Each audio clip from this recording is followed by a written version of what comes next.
investments. Everybody's moving to Austin, Texas, and they're buying a primary residence. Does that mean it's still a good time to invest? My name's Alex Kaufman with Teifke Real Estate, and we are here in Austin, Texas. We're a locally owned real estate brokerage, and we got all the data. We know the ins and outs of the Austin, Texas real estate market, and we specialize in working with investors. Today I'm going to tell you whether Austin, Texas is a good place to buy an investment property or not. Roll the intro.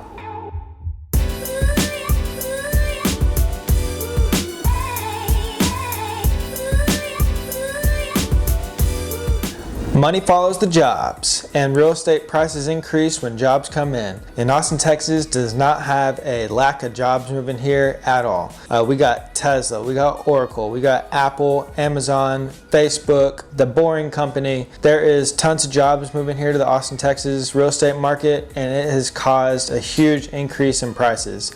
That, combined with a lack of inventory, has created this perfect storm where we found ourselves in a really hot real estate market. There's a ton of buyers, but there's not that many sellers. Therefore, prices have been increasing.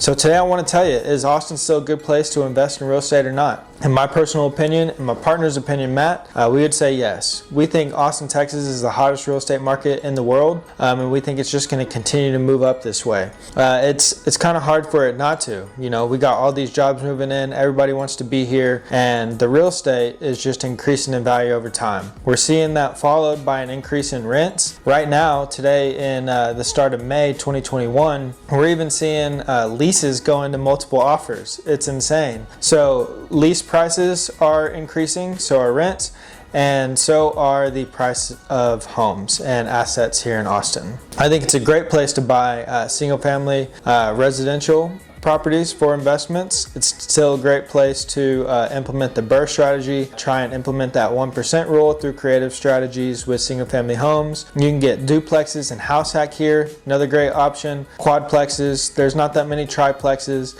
but all those are great options for residential investing strategies, and they're all working out really well. On the commercial side of things, it's of course a great place to invest. We really like light industrial, so office warehouses. We also like storage units. Matt and I and a partner of ours just bought a mobile home park in South Austin. Multifamily is great here, and we're not seeing a lack of interest for people wanting to invest in commercial or residential. I personally have only invested in the Austin, Texas real estate market. I'm from here, I'm local, I know it like the back of my hand. We know the ins and outs, we know everybody here, and I've never lost one penny by buying real estate here in Austin, Texas. Even if things took a dip and prices in real estate saw a decline of some sort, we'll be totally fine. We bought these at such a good price, and we've got them rented out at a good price to where we're always gonna cash flow. If we lose our tenants, we'll be able to get someone new in there. There's no shortage of people looking to rent out our properties right now. So to sum it all up, of course it is. Austin, Texas is the hottest real estate market in the world. You'd be dumb not to invest here. There's always deals out here, and you just have to go and find it. We specialize in that. Reach out to us if you need help. If you're liking this content and you want to get more of it, make sure you smash that subscribe button. We're putting out hot content every single week, and we're here for you guys. Make sure you comment below, like this video, share it with somebody who you think is on the fence of investing in Austin, Texas or not, and send them to us. We'll convince them if they have any questions about it at all. Till then, see you next time.